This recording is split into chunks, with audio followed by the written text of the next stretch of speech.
Hi friends, అందరికీ వినాయక చవితి శుభాకాంక్షలు. నా పేరు తబసు, తిను నా ఫ్రెండ్ శివలీల. మేమిద్దరం హైదరాబాద్ హాస్టల్లో ఉంటాము. ఈరోజు వినాయక చవితి. ఇదే మా long video, first time long video. ఈరోజు లాంగ్ వీడియోలో మేమేమేం చేసాము ఈ వినాయక చవితి రోజు అనేది మీకు చెప్తాము. ప్లీజ్ మాకు సపోర్ట్ చేయండి. ఇక్కడ మా హాస్టల్ పక్కనే అమ్మవారి టెంపుల్ ఒకటి ఉంటుంది. సో శివ రెడీ అయ్యేసి అమ్మవారి గుడికి వెళ్ళి అక్కడ ఫస్ట్ ప్రదక్షిణాలు చేసి అమ్మవారికి దండం పెట్టేసుకొని అక్షింతలు వేయించుకుంది. తర్వాత పక్కనే అక్కడ వినాయకుడి బొమ్మని కూడా పెట్టారు. వినాయకుడికి కూడా దండం పెట్టేసుకొని గుంజులు కూడా తీసింది. అది వీడియో తీయడానికి కుదరలేదు, అక్కడ వాళ్ళు ఏమన్నా అంటారేమో అని భయం వేసింది మాకు, ఫస్ట్ టైం కాబట్టి. తర్వాత వాళ్ళు ప్రసాదం పెట్టారు, ఉండ్రాలు ఇంకా పులిహార. అవి కూడా తినేసి దర్శనం చేసేసుకొని హాస్టల్కి బయలుదేరాము. ఇంకా ఇది మొత్తం మా హాస్టల్కి వెళ్ళే దారి. ఇక్కడ మొత్తం అంటే గల్లీ గల్లీకి ఒక్కొక్క వినాయకుడిని పెట్టారు మా హాస్టల్ ఏరియా మొత్తము. ఇక్కడ నుంచి మా హాస్టల్ లైన్ స్టార్ట్ అవుతుంది. ఫైనల్లీ మేము ఉండే ఏరియా అయితే వచ్చేసాము. ఇది వచ్చేసరికి మా హాస్టల్ లైన్. మాకైతే ఈ 9 days ఒక ట్రాక్టర్ డ్యాన్స్ షో అనే చెప్పుకోవచ్చు. లైక్ ఇది ఒక మినీ బిగ్ బాస్ షో అనుకోవచ్చు. మా హాస్టల్ ఓనర్స్ అయితే పాపం 4 days నుంచి దీనికి ప్రిపరేషన్స్ అన్నీ స్టార్ట్ చేసేసారు.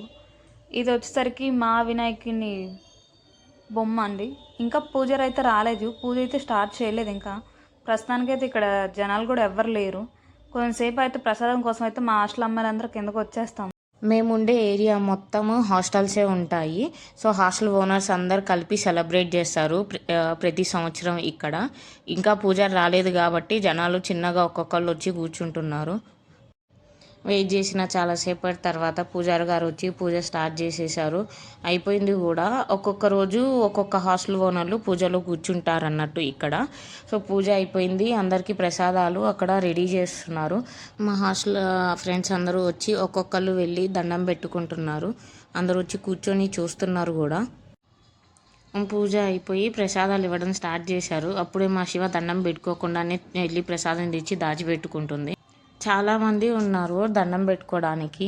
ఆ గుంపులో వెళ్ళి ఎంతసేపు వెయిట్ చేసిందో, చాలాసేపు పట్టింది శివ వెళ్ళి దండం పెట్టుకొని ప్రసాదం తీసుకొని వచ్చేసరికి. అంతమంది ఉండేసరికి గుడి దగ్గరికి కూడా ఎక్కువ మందిని పంపించలేదు, కొంతమందిని లాగా అట్లా పంపించారు.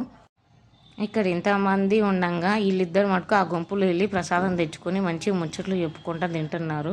టేస్ట్ బాగుంది కదా అని చెప్పేసి చెప్పుకుంటున్నారు. వాళ్ళ తగ్గట్టు ఆ ఫెస్టివ్ వైబ్ని ఎంజాయ్ చేస్తున్నారు. ఇంకా రాలేదు మా శివ. వెయిట్ చేశాను చాలాసేపు. మా హాస్టల్ ఆంటీ కూడా వెళ్ళింది దండం పెట్టుకోవడానికి.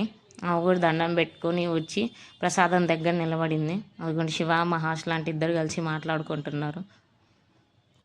మా శివకి ఎక్కడ ఉన్నా కూడా ఎక్కడికి వెళ్ళినా కూడా ముచ్చట్లు మటుకు పక్కా ఉండాలి. అవి లేకపోతే ఆ పిల్లకి అసలు ఆ రోజు గడవనట్టే లెక్క. ఇంకా అందరితో ముచ్చట్లు ఆడి అయిపోయి ఆ పిల్ల వంతు వచ్చాక ప్రసాదం తీసుకొని చూడండి ఎలా వస్తుందో. వచ్చాక చెబుతుంది ఇదే, అక్కడ చాలామంది ఉన్నారు, అసలు కుదరలేదు తొందరగా రావడానికి అని చెప్పేసి. ఇంకా అన్నీ అయిపోయి వచ్చి ఫుడ్ మీద పడ్డాము. ఆ రోజు వినాయక చవితి కాబట్టి మాకు కొంచెం ఫుడ్ స్పెషలే ఉండింది. బగారా రైస్, ఆలూ కర్రీ, ఇంకా గారెలు. తిను వడ్డించే ఆమె వచ్చేసి ఒడిశా నుంచి వచ్చారు. తనకి తెలుగు రాదు, మా శివాకి హిందీ రాదు.